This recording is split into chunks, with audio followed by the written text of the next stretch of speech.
This is exactly the platform that I wanted to create. So without further ado, Michelle? Sure. Okay, perfect. Thank you. Thank you.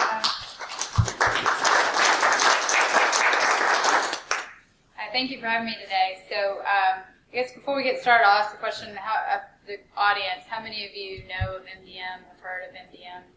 Know what that is? Okay, maybe half the group. Okay. So I work with AirWatch. We're headquartered in Atlanta, Georgia. This picture that you see here is what we call our trading floor.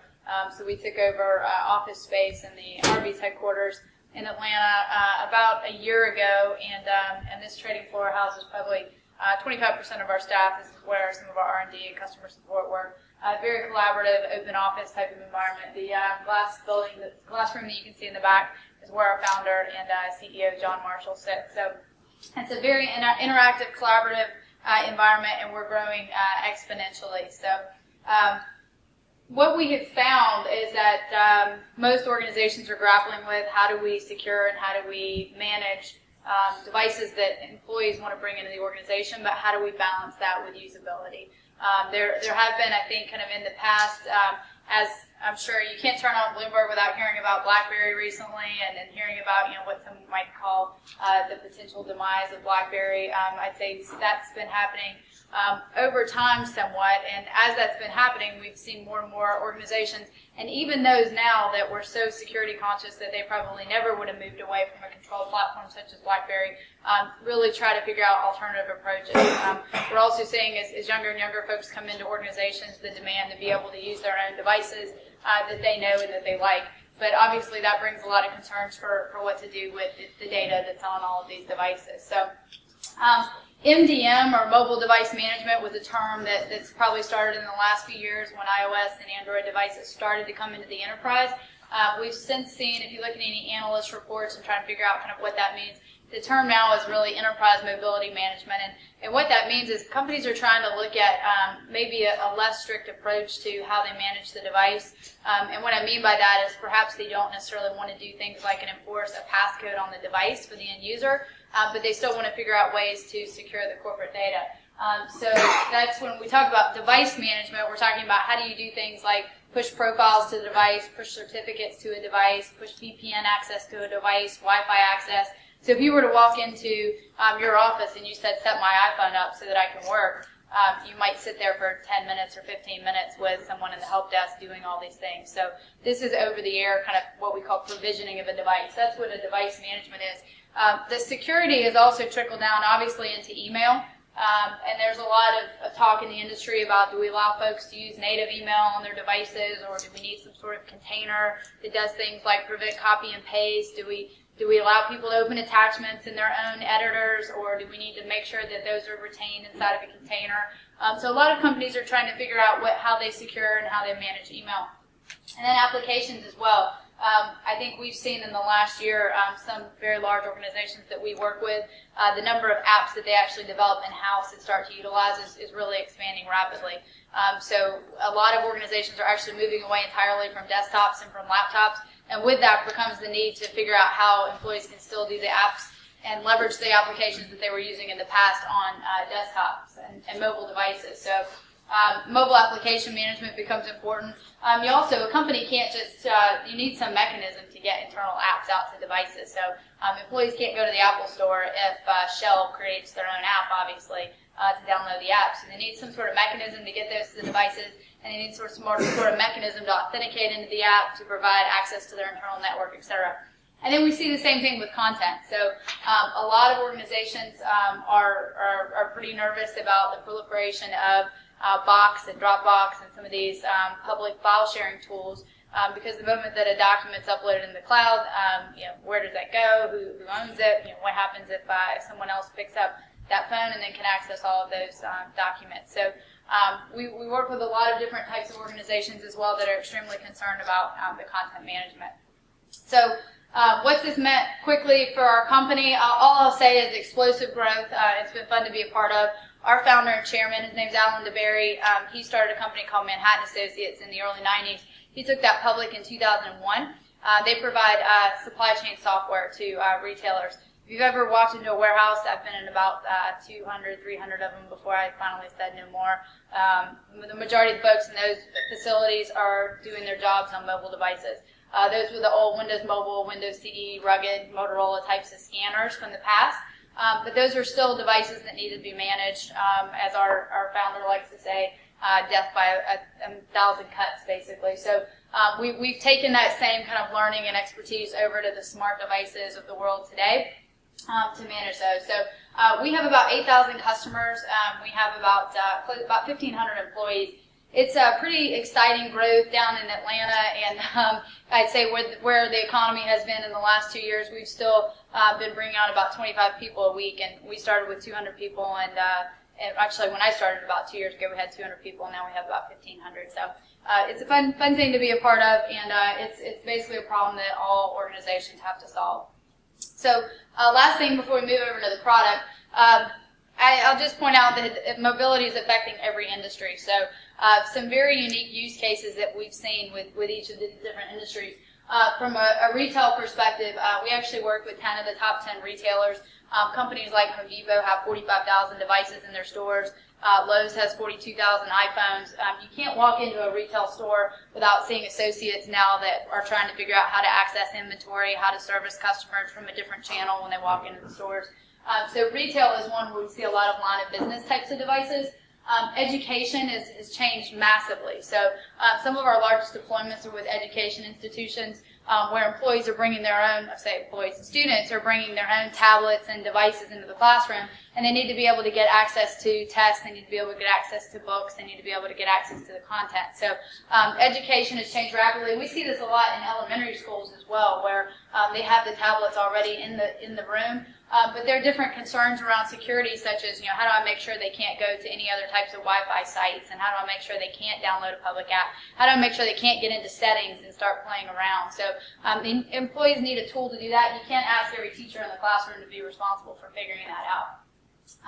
Healthcare, as you can imagine, we work with companies like Home Care, Homebase, that have nurses that are going to patients' home every day, and they're doing that on mobile devices, and they're doing things like checking their vitals, they're doing tracking a lot of medical information that's open for a lot of scrutiny if that were to leak out. So that's another industry that we see. The airline industry is near and dear to my heart because I look after that vertical, and we've seen that change rapidly as well. The airline industry has taken on something called electronic flight books. So if you ever walked around the airport and you used to see pilots rolling the 40-pound bag behind them, that's kind of gone, if you will, and most of the airlines, the pilots are actually carrying iPads. And on the iPads, they have a lot of electronic apps that they're using with all of their charts. They use our secure content locker to access all of their manuals and to make sure that they're up to date. So mobility is really changing that airline industry, and that's an industry that's typically moved quite slowly. And you'll start to see more and more too. Delta just rolled out about 19,000 Windows Phone devices for their flight attendants to provide better customer service and to scan your credit card and do all those types of things. And if you think about mobile point of sale, again, there's another concern for security when credit card data is on there. So that's another that we see. Financial services is probably a given as well, with the concern of the data that exists on those devices, and then the government. So we're actually working with institutions like the Supreme Court and the Department of Justice and the FAA and NASA to actually secure and manage those devices. So I'll move over to the software, and just to be clear, when we say we're working with these customers, we do have software, and it's a tool that each company can use to manage and secure all their devices in the way that they see fit. And it may not always be the same scenario for all of the devices within their organization. So that's part of the kind of platform that we built out. So before I move over to the software, let me just pause for a second. Are there any questions? Okay. So if we start with my iPad here.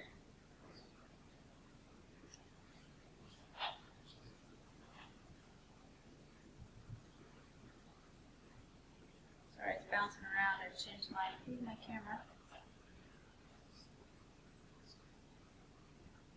All right, so if we take a look at my iPad, we can see where One of the things that we have seen that a lot of companies are trying to figure out is how do we allow employees to bring their personal devices into the enterprise, and how do we secure their data. So if they want to bring it in and they want to get access to corporate email, corporate apps, etc., and then when they leave the company, how do we get that back off their device without touching any of their personal data?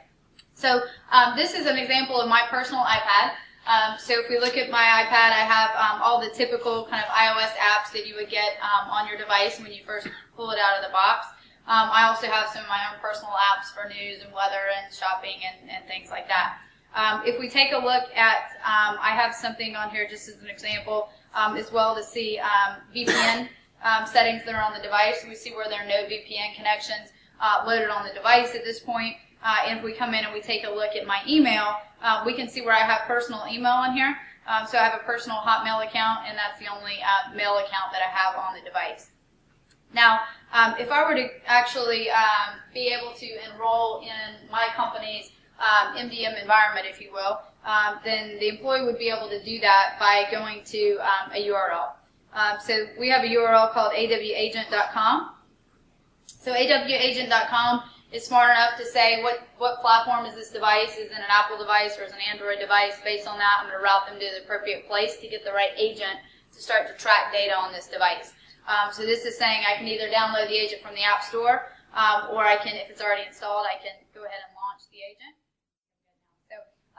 So once the agent is launched, then all the end user has to do is just put in their email address. So I can just go ahead and type in my email.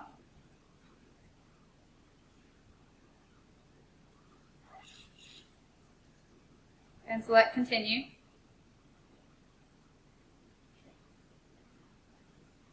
And now the next thing this is going to do is ask me for a username and password. So again, most companies, I'd say, are using AD for this. So I'm going to just put in my Active Directory credentials again to authenticate that I'm allowed to enroll. And now the next thing that happens, this is very important for organizations, is that the end user is asked to accept the terms of use. So terms of use is not, Apple obviously is going to give you a 50-page scroll through when you say, do you want to upgrade to iOS 7? Yes, and people aren't necessarily reading it. This terms of use becomes the company's legal policy that they're tracking against their employees that say what you did and did not agree to by bringing your device into the organization. And there are some financial companies that say, I don't care if you bring your device into the company, I'm going to wipe everything off it from the moment that you walk away. There are others that say, no, that's not the case. I'm just going to take the corporate data off. Some types of organizations say, yes, we're absolutely going to track your GPS location. Other organizations say, no, if it's your own personal device, we're not going to, but if it's a corporate device, we are going to.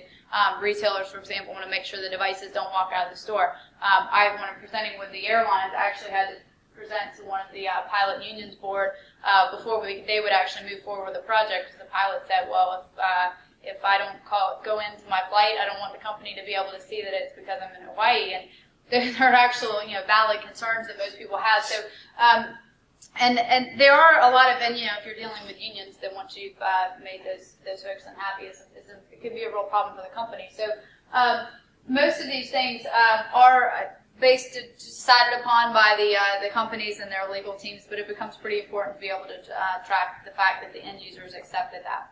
So I'm going to go ahead and accept the terms of use and it's tracked that. Now, what's happening is over the air, it's going to start to push profiles out to my device. So if there's a passcode present on the device, it's going to ask for it at the time of enrollment. And this is now going to start to push these over the air.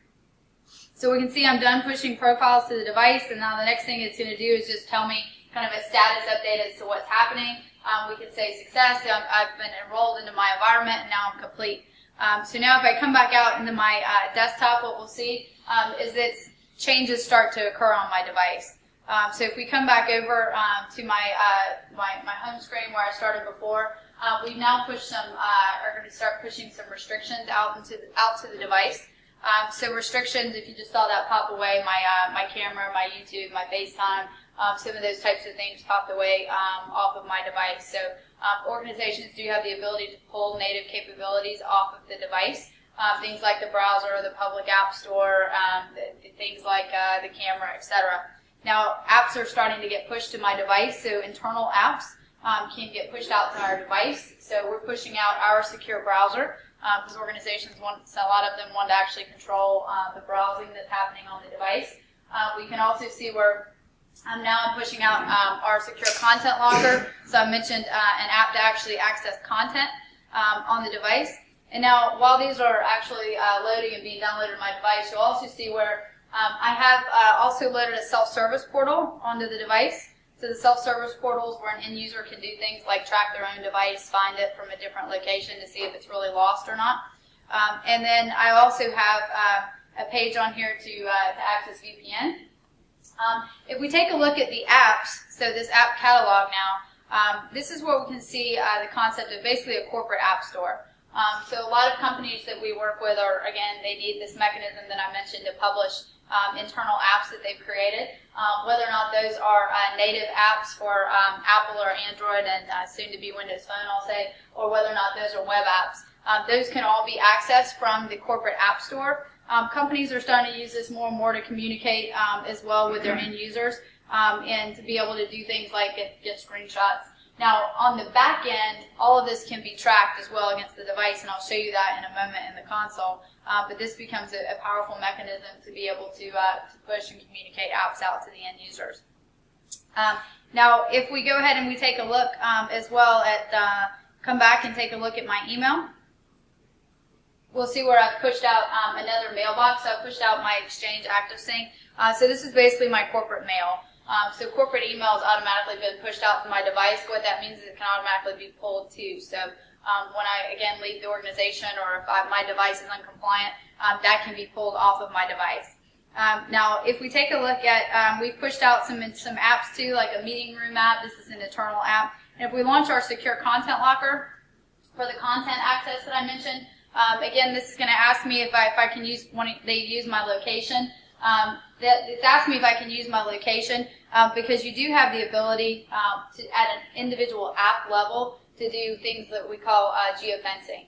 So geofencing, for example, says, yes, I'm going to allow you to use this app, but I'm only going to allow you to use it if you're within the defined perimeter from a physical perspective of where you're supposed to be, or if it's the right time of day.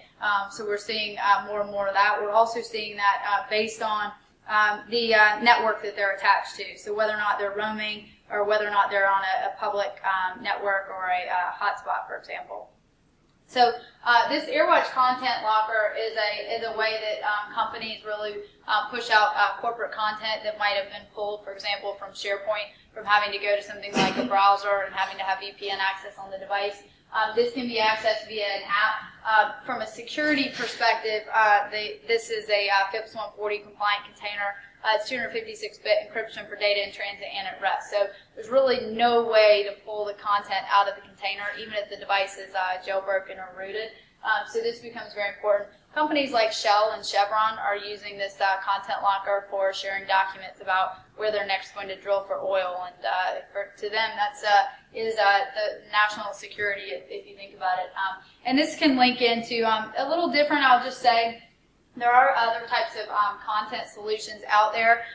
One of the differences that I'll just point out for the types of for our solution is that we don't care where the documents and content itself lives. So there are companies out there like Box, and which is a great company, but we're a little bit different in that if a company wants to provide their end users mobile access to content, the documentation doesn't have to live in our cloud. It might still live on their own servers. We're basically just the conduit that's getting the document out to the mobile devices in a secure container for them to be able to look at.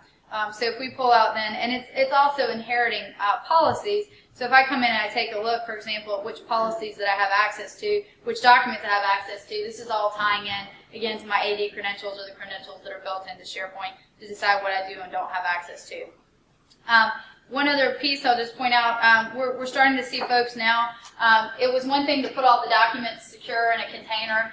Companies now are trying to figure out how do I edit, how do I collaborate, how do I do those types of things. Once I allow something to get taken out of the container, then what do I do? Is it still secure? So we can see where folks are allowing to actually do things like add personal content and local storage. Also, we're seeing folks that want to do more of a desktop sync to the device as well. Add is an interesting thing. We see certain types of organizations, so insurance adjusters, for example, that want to go, police organizations that want to go to crime scenes and they need to take pictures, and then we're doing that on mobile devices. This is a way to actually upload pictures, to take those directly from, or any sort of media, directly from a picture, or to do that from the camera.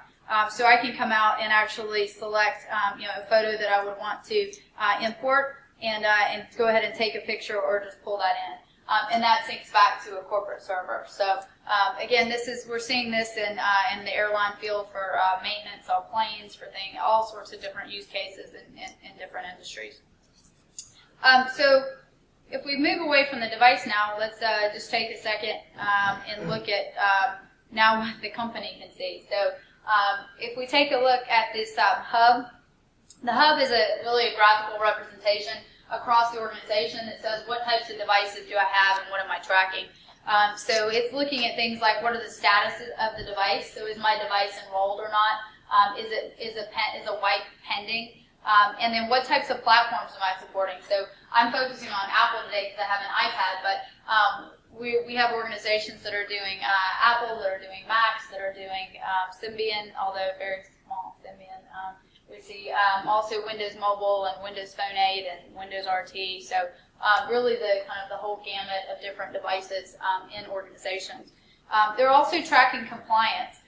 So I personally work with Walmart. Walmart expanded a BYOD program to about 100,000 store managers that wanted to be able to access email, and they weren't buying devices for these folks, but they said, but if you want to get email, you can opt in and you can enroll and get access. They said that's great, but that's great, but in order to be able to get access, we don't want to add thousands of people to our help desk that are servicing these people. So in the background, the system is always tracking the concept of compliance. So compliance says, now that these devices are all enrolled, what are the things that I care about that I want to track? So companies have the ability to do things, build policies against, for example, application lists. So if someone downloads required apps, or if their cell data goes over, or if the device is jailbroken or rooted, any of these types of things that companies start to care about from a security perspective. Is encryption turned off? Is the OS version one that I don't think is secure? Did they not accept the terms of use? Any of these different types of things now allow organizations to build policies to say if any of those change, then I want to take some action against the device. And the action is happening automatically in the background. The action could be something like push a 12-character passcode requirement out to the device until they fix it, or it could be as stringent as pull email off the device or do a enterprise wipe of the device. So these types of things are allowing companies to manage all of this without a lot of overhead. So I'll go ahead and do an enterprise wipe on my device so you can see what that looks like, and then maybe we'll have a couple minutes for questions. I think we're coming up on time. But if we come back and we take a look, I can select my device in the console, and we can see specifically what information about my device is visible. So I can either click on it, or I can just type a search. I can search by my name and Burnett, and then once we actually see my device, we can see it was last seen 5 minutes ago.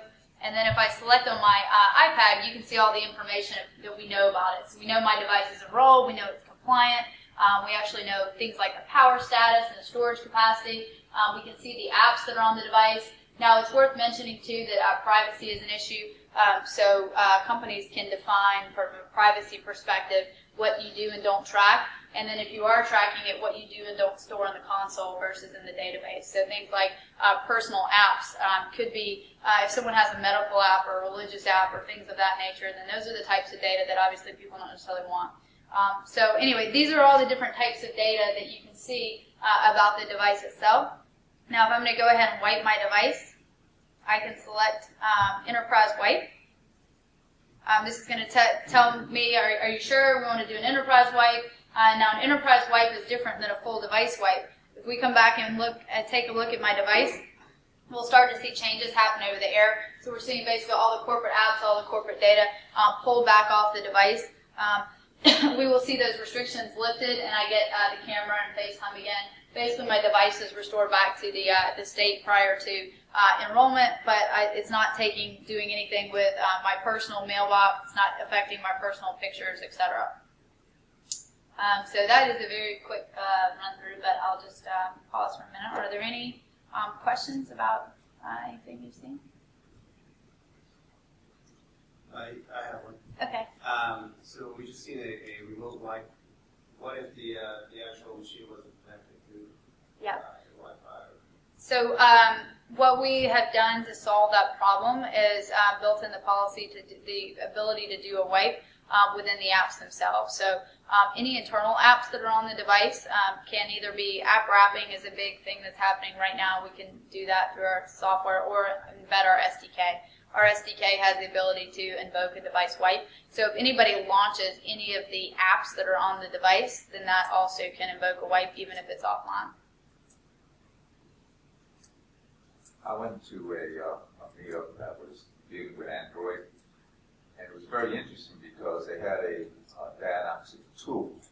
And that diagnostic tool was called Critique, and it would make a sandbox and put everything in there outside, and they would just basically see everything they had. It was very frightening because it could tell, that even your program could be put in a sandbox. You think it's safe, but someone can get access. How do you address that? So Android is a bit different just because there are so many different OEMs, and it's a little bit different with Samsung than it is dealing with Motorola, than Lenovo, etc. So it's really going to depend, I'll say, on the different device manufacturer and operating system. But while Android does have a lot of vulnerabilities, it also allows us to do a little bit more control for companies like Samsung that have added the API. So Do you have a list of which devices are approved and which are not? We don't, but we help companies to figure out which ones they want to allow to be approved to come in the organization. For Android, I see most folks say it needs to at least be an ice cream sandwich device so they can look at at least the operating system. And they can also look at it from a mail perspective. Some of the older Androids don't even support encrypted mail. So we have our own mail container and other containerized things that can go on the device for those scenarios. Question. So once the device is connected to the network, is it considered as being on the network? So for example, can you access like an application like SharePoint seamlessly? So yeah, that's, I wipe my device, but that's what the secure browser does. So if companies, if they want to, we have a secure browser that they can sit on the device that allows them to get access to things like SharePoint or internal sites without VPN having to run on the device, basically tunneling the traffic back through their network. So it can, but it doesn't have to be. But that can split the traffic though, so only public browsing goes through the typical network, and then corporate browsing goes through their network. Okay. I have one more question. Running back during your enterprise wipe, you restore from a backup. Does it just wipe again? So there are settings in the backup that can be controlled as to what data you can and cannot back up to the cloud. So typically what happens is that they're setting certain types of data that can't be backed up anyway. So the corporate data, for example, from corporate mail that's only retained, et cetera. So it would retain like the mail settings, but it wouldn't retain the mail data. And the minute it tried to sync up with the mail again, it would fail to be able to sync, as an example. Thank you.